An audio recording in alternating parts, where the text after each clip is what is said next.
the spiritual world. How to worship Krishna. How to give pleasure to Krishna. Krishna is giving pleasure to everyone because Krishna is the source of everything enjoyable. And he's also very wonderful and pleasurable to look at, to hear, to know, to serve, like that. So Krishna being the source of all pleasure, it's natural for us to offer pleasure back to him. Just like when you worship the Ganges. How do you worship Ganges? You take a palmful of Ganges water and you offer with prayers back to the Ganges. How do you worship the sun? You take the sunlight in the form of a lamp and you offer the lamp to the sun. How do you worship Krishna? You offer him pleasure. All kinds of pleasure. So Krishna is always being offered all kinds of pleasurable paraphernalia. And that's the essence of devotional service. So Balaram is the one who teaches us how to do that. So the Vedas, all the principles of religion, the process of worship, the principles of devotional service, the instructions of the spiritual master to the disciple, the commentaries, and everything comes from Balaram. All the paraphernalia of devotional service. So our lineage also comes from Balaram. When Krishna appeared on this planet 5,000 years ago, of course, he spoke the Bhagavad Gita.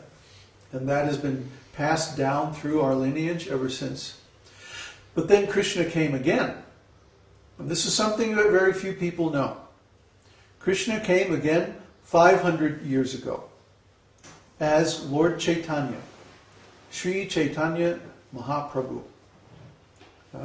He appeared in Bengal, India. And last week we talked about Lord Chaitanya's pastimes, which are very, very wonderful. So when Krishna appears as Lord Chaitanya, also Balaram appears with him to serve him. Because Krishna and Balaram are inseparable. They always go together everywhere. So when Krishna comes to this planet, Balaram also appears. And when Krishna comes as Lord Chaitanya, Balaram also appears as Lord Nityananda. Also when Krishna comes as Rama, Balaram appears as Lakshman. And they're inseparable. Even when Sita and Rama go to the forest, Lakshman goes with them. Why? Because he's the principal expansion of the Lord. So, in Lord Chaitanya's pastimes, Balaram also appears as Nityananda. Nitya means eternal, and Ananda means bliss. So Nityananda means eternal bliss. And this is his mood. In Lord Chaitanya's pastimes, Lord Nityananda is always full of bliss. He's so full of ecstasy. Sometimes he appears like drunk. He can't even walk properly or speak properly. He's always laughing and smiling at something deep inside himself that only he can perceive.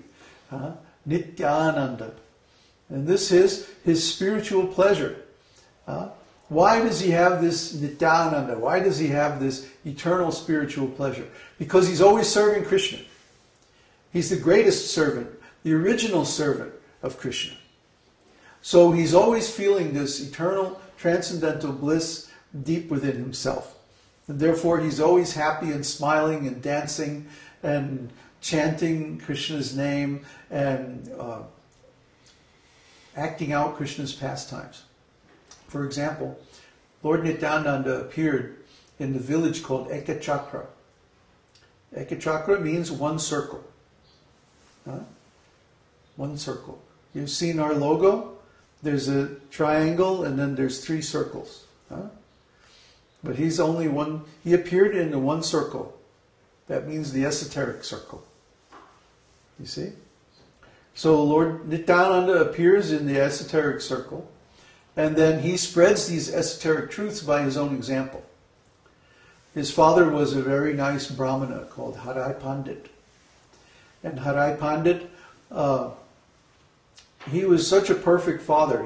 He never let Lord Nityananda out of his sight, even for a moment. So he was always very careful. But Lord Nityananda, even as a child, he was completely fearless. And he spent his whole childhood only playing the pastimes of Radha and Krishna, pastimes of Lord Ramachandra, all the different pastimes of the Lord in all his different incarnations were acted out by Lord Nityananda as a child, as a young child. And all of his playmates were actually his own eternal associates. And they came with him just to enjoy these wonderful games and plays of childhood pastimes of Krishna. So Lord Nityananda and his friends, they played all the pastimes of Krishna, going to the forest with the cows and killing all the different demons. And even he played all the pastimes of Ramchandra, such as going to the forest and battling Ravana and killing him and rescuing Sita. And so many different pastimes were all played by Balaram and his friends when they were little. So at one point in the battle between Ram and Ravana, Lakshman gets hit by this certain Vedic weapon, very powerful weapon, and he becomes unconscious. And Hanuman has to go to this certain mountain in the Himalayas to get these special herbs to cure him. So the boys were playing, and somebody hit Nityananda. He was playing Lakshman. So somebody hit him with this weapon, and then he fell down, and all his bodily symptoms, all his life symptoms disappeared. He wasn't breathing, he wasn't moving, he was just like dead. And everybody was freaking out. Oh my God, what are we going to do? So the parents came running, and everybody was like hovering around him, trying to figure out, what's wrong? How can we help him? What can we do? So finally somebody realized, oh wait a minute, he's supposed to be Lakshman. So let's continue the play.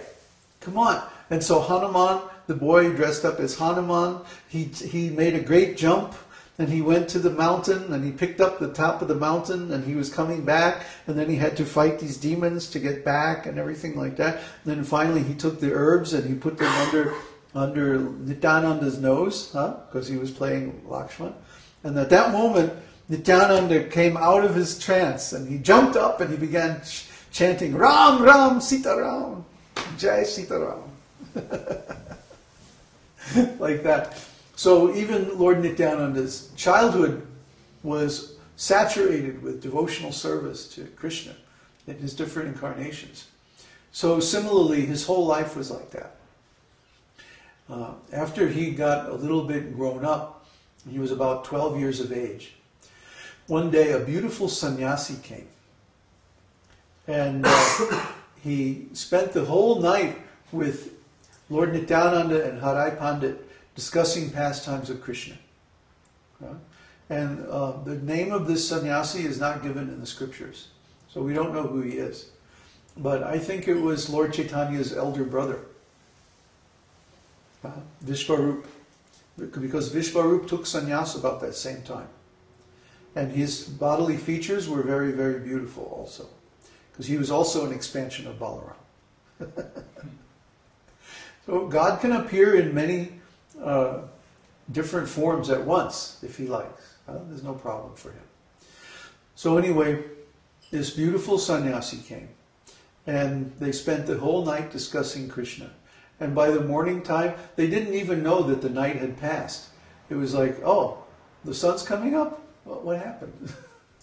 And so at the morning time, the sannyasi said, you know, I'm going on the pilgrimage of all of the great sacred places in India, but I don't have anyone to travel with me. You know, the system in India is that when a sannyasi travels, he goes on foot to all the different sacred places, and he has a brahmachari to go with him to serve him, to carry his water pot and his food and garments and stuff like that. That way the sannyasi can just think of God all the time. He doesn't have to break his move. So this beautiful sannyasi asked, can I take your son with me on my pilgrimage? And then Harai Pandit, it was like he was struck by a thunderbolt. He was so attached to his son because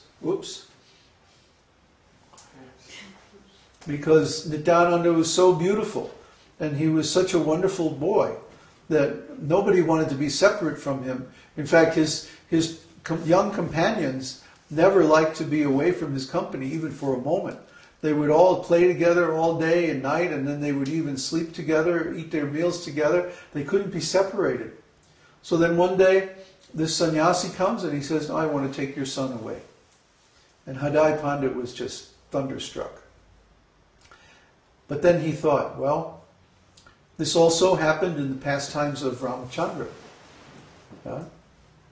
That a sannyasi came and said, oh, the demons are attacking the places of sacrifice, and we have to do something to stop these demons. So let me take your son. Your son is all-powerful. Your son is Vishnu himself. He can vanquish the demons very easily. And so Rama's father let him go. Even though it broke his heart, he had to let him go. Similarly, Krishna, when he was just 16 years old, Akrura came and said, you have to come and help your father and mother